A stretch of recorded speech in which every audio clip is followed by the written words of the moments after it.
한 가지 이야기로 말씀을 시작하려고 합니다. 전 세계 네티즌들의 가슴을 따뜻하게 했던 동남아시아의 한 이야기를 여러분들에게 소개하려 합니다. 영민이만한 어린 소년이 약국에서 약을 훔치다가 약국 주인에게 걸려서 혼이 나고 있었습니다. 고얀 녀석, 왜 그랬어? 어머니에게 약을 가져다 드리려고요. 고개를 푹 숙인 소년은 힘없는 목소리로 대답했습니다. 그때 잠깐만요. 그 근처에서 식당을 하시던 한 아저씨가 끼어들며 얘야, 어머니가 아프냐? 소년은 말없이 고개만 끄덕였습니다. 소년의 사정을 눈치챈 아저씨는 아무 말 없이 약값을 대신 치르고는 소년과 비슷한 또래인 딸 스위티에게 야채 수프를 가져오게 하여서 야채 수프와 약을 함께 건네주었습니다. 잠시 아저씨와 눈을 마주친 소년은 고맙다는 인사도 없이 약과 수프가 담긴 비닐봉투를 받아들고 집으로 뛰어갔습니다. 그리고 이제 30년이라는 세월이 흘러 이 아저씨는 노인이 되었습니다. 그는 여전히 그 딸 스위티와 함께 그 자리에서 식당을 운영하며 생계를 이어갔습니다. 형편은 비록 넉넉하지 못했지만 음식을 구걸하는 거지들에게 문전박대하는 일은 없었습니다. 그러던 그 어느 날 그 아저씨는 가게에서 갑자기 의식을 잃고 쓰러져서 병원으로 옮겨지게 되고 응급수술을 받게 됩니다. 동남아시아입니다. 중환자실에 머물고 있는 딸과 아버지에게 병원비가 청구가 됩니다. 무려 미국 미화로 26,000불의 거금입니다. 메디케이도 없는 동남아시아입니다. 병원비 마련에 노심초사하던 스위티 그 딸은 결국 가게를 금매로 내어놓기로는 다시 병원으로 돌아와서 아버지 침상 곁을 지키며 잠에 들게 됩니다. 그때 기적 같은 일이 일어났습니다. 침상 위에 살포시 놓여있는 병원비 청구서에는 병원비가 영원으로 바뀌어 있었던 것입니다. 청구서 뒤에는 조그만 메모지 한 장이 붙어 있었습니다. 당신 아버지의 병원비는 이미 30년 전에 지불됐습니다. 3통의 진통제와 야채 스프와 함께. 그때 딸 스위티의 머릿속에 스쳐가는 장면 하나, 바로 30년 전에 약을 훔치다가 붙잡혀 구박을 받던 한 소년의 모습이 떠올랐습니다. 그때 그 소년이 어느새 어엿한 의사로 성장해서 바로 이 식당을 하는 아버지의 주치의를 맡고 있었고 지금 지극정성으로 아버지를 돌보고 있는 것입니다. 여기 계신 여러분 누구나가 한 번쯤은 경험해보고 싶은 감동의 스토리입니다. 아무 대가를 바라지 않고 베풀었던 자그마한 호의가 수십 년이 지나서 어마어마한 생명을 살리는 큰 보상으로 돌아오는 영화와 같은 스토리. 오늘 읽은 본문은 이 끝은 비슷합니다. 그런데 시작이 너무나도 다른 스토리입니다. 바로 요셉의 스토리입니다. 금요 영성예배에 나오실 정도라면은 여러분 대부분은 우리 요셉의 이야기는 잘 아실 것입니다. 17살의 소년 요셉에게는 위로 10명의 배다른 형들이 있었습니다. 요셉은 아버지 야곱이 노년에 사랑하는 아내 라헬에게서 낳은 아들이기 때문에 아버지 야곱은 요셉을 몹시 편애했습니다. 그래서 채색 옷을 쥐어 입혔죠. 여러분, 채색 옷이라는 것은 한국 사람 개념의 색동저고리가 아닙니다. 채색 옷은 바로 손바닥까지 길게 내려오는 이 긴 옷을 이야기합니다. 채색 옷이죠. 들에서 양을 치고 농사를 짓던 시절에 이런 옷을 지어 입히는 것은 편애도 보통 편애가 아닙니다. 몸에 쫙 달라붙은 옷을 입고 감고 일을 하던 형들의 눈에는 요셉이 어떻게 보였겠습니까? 예를 들면 제가 만약 여러분들에게 우리 같이 화단 정리해요, 같이 해요 하고 여러분들 작업복 가져오세요, 주린이. 그래서 여러분 가서 작업복 입고 추리닝 입고 일하시는데 저는 거기에 성가대 가운을 입고 나갔습니다. 여러분 저를 어떻게 보시겠습니까? 그런데 더군다나 요셉은 형들의 단점을 아버지에게 일러 바치던 동생이었습니다. 10명의 형들이 들에서 일을 하다가 자신들에게 오는 요셉을 보며 달려들어서 죽이려고 합니다. 그때 큰 형 루벤이 말리며 제발 죽이지는 말자. 자기 웅덩이가 비어있으니까 저기다 던져놓자. 그래서 그 형들은 잠시 그 요셉을 거기에 던져놓죠. 가두어둡니다. 근데 밥을 먹다가 애굽으로 가는 이스마엘 상인들을 보고 요셉을 노예로 팔아버립니다. 그때 그 형들은 아버지가 요셉에게 입혀주신 그 옷을 찢습니다. 형, 살려줘. 시므온, 레위, 유다, 형, 살려줘. 나 동생이야. 살려줘. 이 어린 요셉이 각각 형들의 이름을 불러보며 살려달라고 울부짖었지만 마음이 굳게 다친 형들은 살려달라고 울부짖던 17밖에 안 된 어린 동생 요셉을 벌거벗겨서 노예로 팔아버립니다. 그리고 이 일이 있은 후 22년이 지나서 일어난 사건들 중에 하나가 오늘 읽은 본문입니다. 목이 타네요.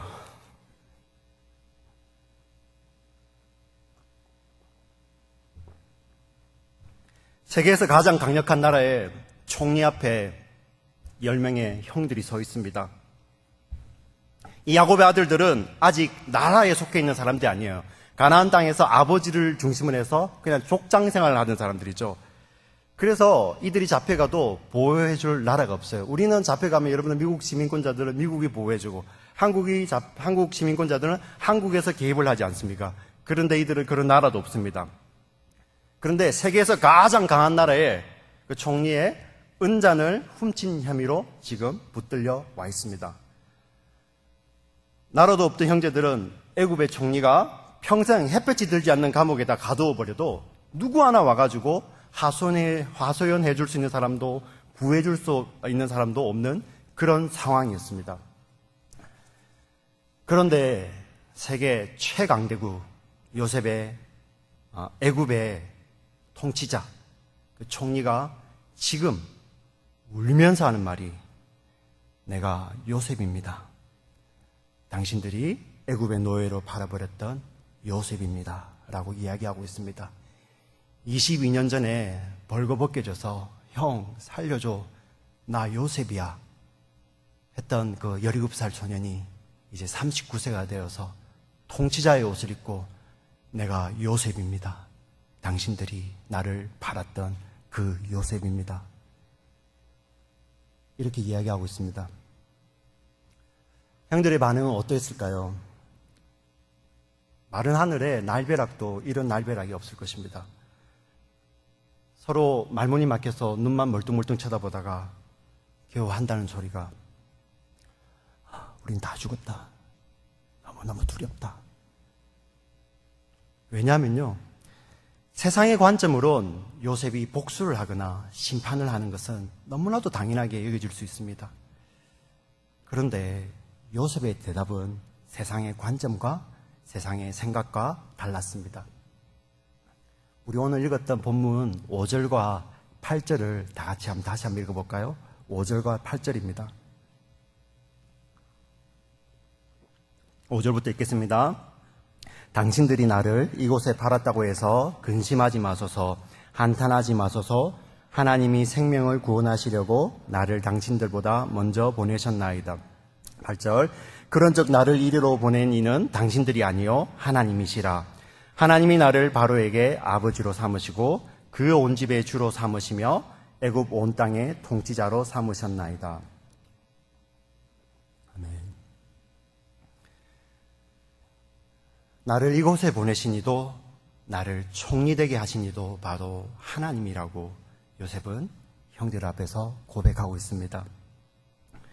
우리가 정말 좋아하는 찬양, 나를 지으신 이가 하나님, 나를 부르신 이가 하나님, 나를 보내신 이도 하나님, 나의 나 된 것은 다 하나님 은혜라. 요셉이 찬양을 형들 앞에서 하고 있는 것입니다. 하나님의 은혜를 뼛속 깊이 체험했던 그 요셉이기 때문에, 그리고 이 요셉이 있었기 때문에 지금 이 시간은 단순히 별명하거나 형들이 설명하거나 했던 그런 시간이 아니라 요셉 앞에서 용서와 사랑이 넘쳐나는 시간인 것입니다. 22년 동안 세상에 숨겨졌던 죄가 드러났지만 은혜로서 용서되는 시간입니다. 진실이 감추어졌던 진실이 자비와 용서와 함께 손을 잡고 나타나는 시간입니다.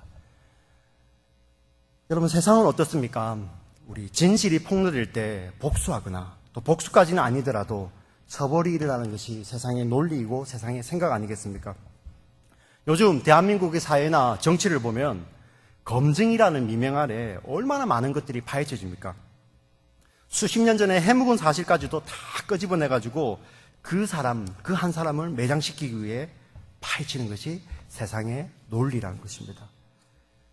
그런데 오늘 읽은 본문, 여기서는 드러난 진실이 복수나 처벌의 손이 아니라 자비와 용서의 손을 붙들고 등장하고 있습니다. 여러분, 어떻게 이런 일이 가능합니까?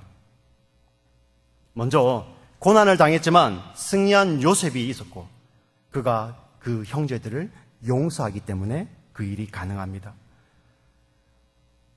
옥에 갇혔으나 울면서도 하나님을 원망하지 않고 온갖 역경을 지나면서도 끊임없이 부어주시는 하나님의 그 은혜를 체험한 요셉이 있었기 때문에 가능한 것입니다. 근데 여러분, 이런 요셉이 어디서 왔는지 아세요? 우리 시편 105편 17절부터 22절까지인데요. 파워포인트가 있습니다. 우리 같이 한번 읽어보겠습니다. 같이 읽겠습니다. 그가 한 사람을 앞서 그의 발은 착고를 차고 그의 몸은 쇠사슬에 매였으니 곧 여호와의 말씀이 응할 때까지라.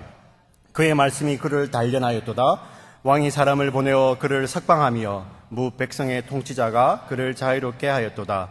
그를 그의 집의 주관자로 삼아 그의 모든 소유를 관리하게 하고 그 뜻대로 모든 신하를 다스리며 그의 제로 장로들을 교훈하게 하였도다. 아멘. 말씀은 분명히 증거합니다. 버림받은 동생 요셉이 승리한 통치자 요셉이 될 수 있었던 것은 그를 단련한 하나님의 말씀이 있었기 때문에 성경은 증거하고 있습니다. 여러분, 하나님의 말씀이 저와 여러분을 단련하신 것을 믿으세요? 아멘. 하나님의 말씀이 요셉을 단련할 때, 연단할 때 요셉은 어땠을까요? 웃고 있었을까요? 속으로 어차피 나는 이러나 저러나 총리가 될 사람이잖아. 어차피 이까지 옥살이야. 아무것도 아니야. 왜냐하면 결국 난 총리가 될 거 아니야. 이런 생각으로 견뎠을까요? 아니죠. 성경에는 유독 요셉이 울었다는 표현이 7번이나 나옵니다. 성경에 보면 다른 사람들은 울었다는 이야기가 거의 없어요. 누가 죽었을 때 가끔 울었다는 이야기가 나오죠. 그런데 요셉만 울었다는 이야기가 오늘 본문의 창세기에 동그라미 치면서 한번 보십시오. 7번이나 요셉이 우니, 요셉이 우니, 요셉이 우니 이런 이야기가 나옵니다. 말씀이 무엇을 이야기합니까? 요셉이 울보라는 뜻입니까? 아닙니다. 눈물을 통해서 인생의 한계를 깨닫고 그 크신 하나님의 은혜를 깨달아가는 과정이라는 것입니다. 소명자의 길을 갈 때 우리가 맡은 소명이 고달프고 힘들어서 울 때도 있습니다, 때론. 하지만 정말 저와 여러분같이 나같이 자격 없는 나를 소명 맡은 자 되게 하셔서 이끌고 가시는 그 하나님의 은혜가 깊이 깨달아질 때 우리는 더 많이 울게 된다는 것입니다. 바로 나의 나 된 것은 하나님의 은혜라고 고백하며 그 하나님의 은혜를 묵상하며 찬송할 때 우리는 마음속 깊은 곳에서부터, 내 영 깊은 곳에서부터 울음이 끌어올라서 그것이 밖으로 토해지며 울게 된다는 것입니다. 형제들에게 발가벗겨져서 노예를 팔렸던 요셉이 하나님의 말씀에 연단의 시간을 통과하면서 울며 뼛속 깊이 하나님의 은혜를 체험한 승리자 요셉이 되었을 때 이 요셉을 통해서 진실이 은혜와 자비의 손을 잡고 함께 나와서 보복이나 복수가 아닌 용서와 회복의 시간이 허락이 된다는 것입니다. 성도 여러분, 저와 여러분 확신합니다. 우리도 이 땅에서 마지막 숨을 쉬는 순간이 옵니다. 그때는요, 온 우주의 통치자요, 심판자 앞에 설 것입니다. 우리가 알고 지었건 모르고 지었건 그 모든 죄들이 다 드러나서 심판밖에 받을 것이 없을 것입니다.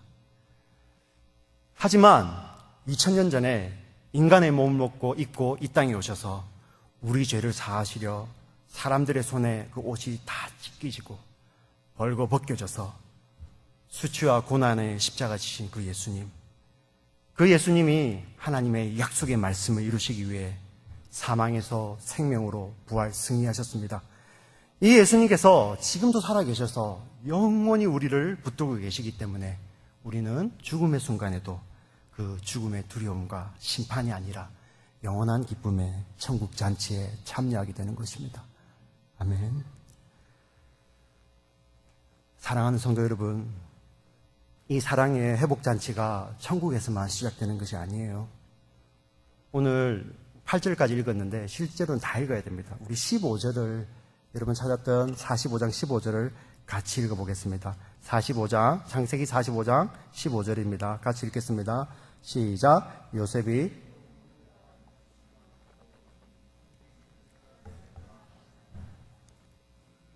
요셉이 또 형들과 입맞추며 안고 오니 형들이 그제서야 요셉과 말하니라. 이 구절을 이해하기 위해서는 37장 4절도 같이 읽어야 됩니다. 제가 읽어드리겠습니다. 그의 형들이 아버지가 형들보다 그를 더 사랑함을 보고 그를 미워하여 그에게 편안하게 말할 수 없었더라. 이 형제간에는 어린 시절부터 20년이 넘도록 제대로 된 대화가 없던 형제들이었습니다.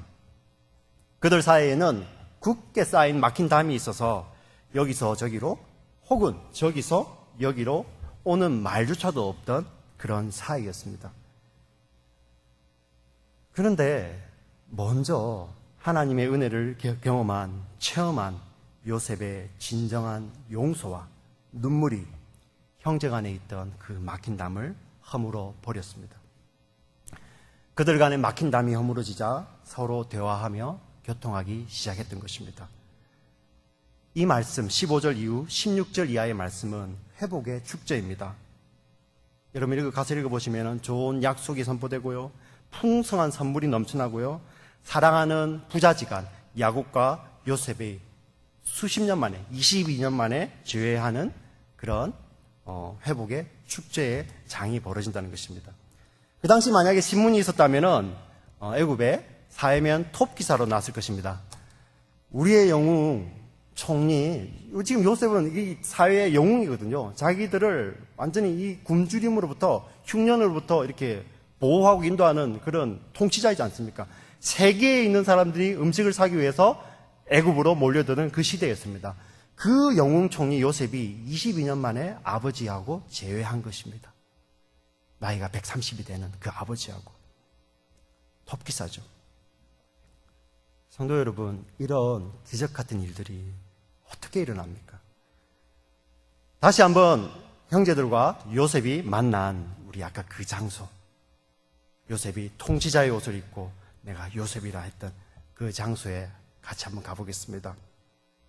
자신들의 숨겨진 죄가 드러난 형제들에게 반드시 필요한 것은 그들의 참된 회개와 함께 그들의 죄가 사하여지는 것입니다. 여러분, 그런데 이것이 어떻게 그들의 노력으로, 그들의 노력만으로 이제 내가 죄를 사할 거야, 나의 노력만으로 되겠습니까? 은혜가 부어져야지 된다는 것입니다. 요셉이 용서를 해야지 된다는 것입니다. 하나님의 은혜가 부어져야지 우리에게 이런 죄사함이 있다는 것입니다. 그런데 이 형들에게 하나님의 은혜가 어떻게 부어집니까? 거기에는요, 비밀이 있었습니다. 하나님의 은혜를 이미 먼저 경험한 요셉이 그의 형제들을 하나님의 은혜의 자리로 이끌어가고 있다는 것입니다. 세상의 관점으로는 도저히 용서받지 못할 형제들이었지만 하나님의 은혜 아래에서는 이 형제들이 이스라엘 12지파의 조상이 되어 민족을 이루고 하나님의 약속된 나라를 살아갈 하나님 나라의 백성이 되는 것입니다. 주의 몸이라 부르는 교회는 어떤 곳입니까? 은혜를 먼저 받은 하나님의 백성들이 먼저 다가가서 용서하고 서로 화목하며 천국의 교제를 이루는 곳이어야 합니다. 근데 저 자신도 여기서는 자유롭지 못합니다. 요한복음 13장부터 17장까지는 예수님께서 십자가 고난 당하시기 전날에 유언처럼 하신 마지막 말씀입니다. 요한복음 13장부터 17장까지. 17장은 우리 대제사장의 기도라고 하고 13장부터 16장까지는 그 유명한 말씀들이 나는 포도나무요 뭐 이런 예수님의 유언과 같은 말씀들이 쭉 이어지는데요.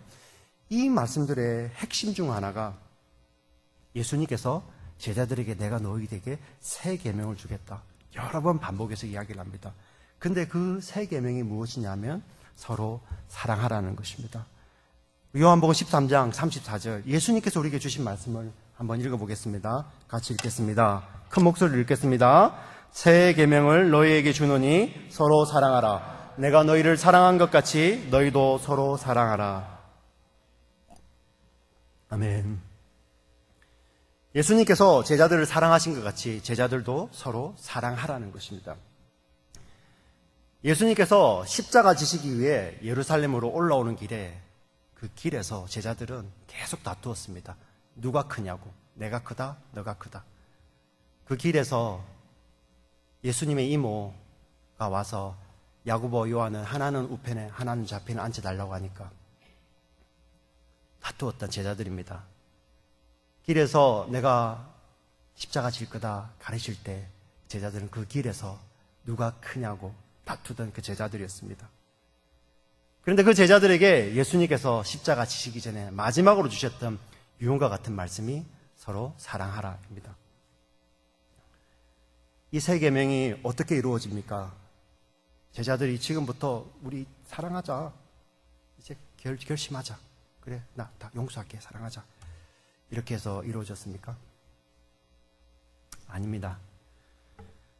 예수님을 버리고 부인하고 도망치는 제자들을 위해 십자가에서 벌거벗겨져서 수치를 당하시고 손과 발에는 대못이 박히고 머리에는 가시관이 쓰이고 옆구리 창에는 찔림의 그 고통 참으시고 무엇보다 더 큰 것이 영원히 삼위일체셨던 사랑하는 성부 하나님으로부터 버림받은 그 버림받음까지도 참아내신 예수님께서 저와 여러분을 대신한 대속의 죽음을 이기시고 부활하셔서 제자들을 찾아오십니다.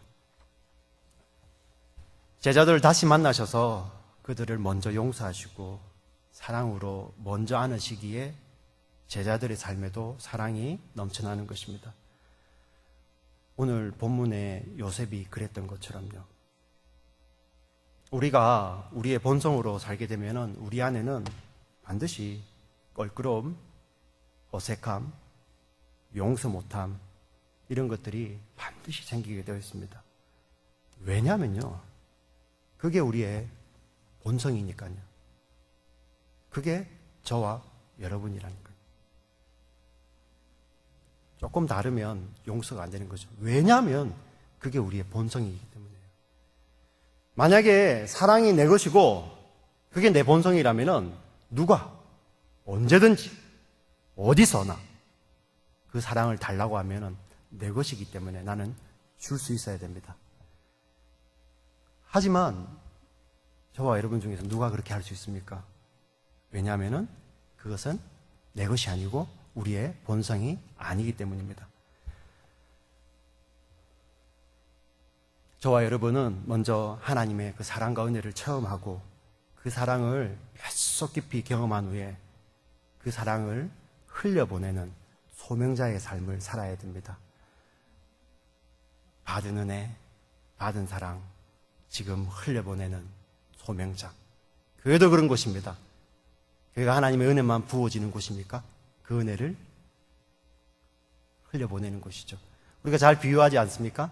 갈릴리 바다는, 갈릴리 호수는 물을 자꾸만 내보내니까 물고기가 살고 생명력이 있다고 하는데 그 밑에 요단강이 흘러서 같은 물이 가는데 받기만 하는 사해바다는 썩어서 아무것도 살 수 없는 사해가 되었다고 하지 않습니까?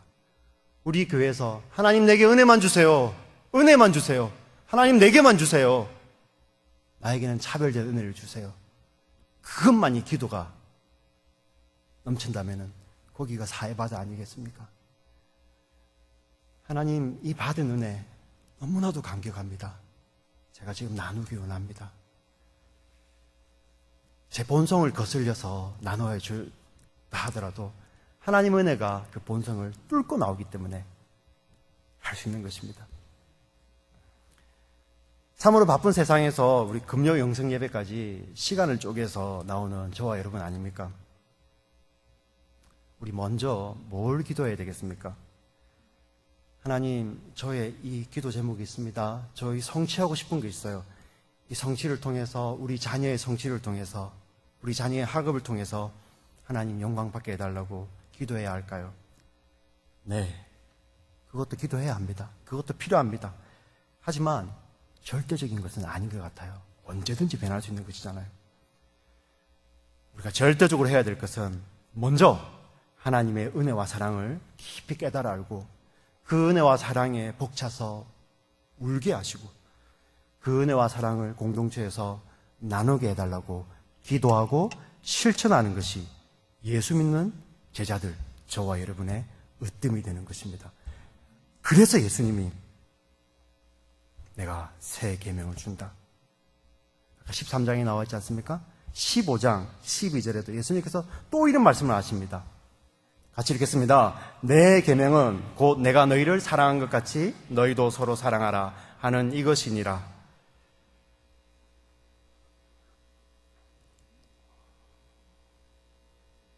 저도 자유하지 못합니다. 이 말씀 앞에서.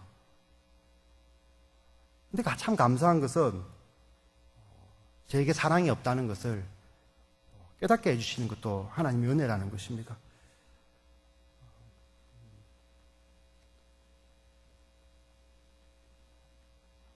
오늘 우리가 마치고 하나님의 은혜와 사랑에 대해서 또 찬송을 할 것입니다. 그때 그 은혜와 사랑이 과연 어디에 머물러 있는 것인지, 나의 나되게 한 것은 하나님의 은혜인데 그 은혜가 나의 거기에서만 머물러 있다면 나는 그 순간에 썩고 있지 않습니까? 흘러나가야 한다는 것입니다.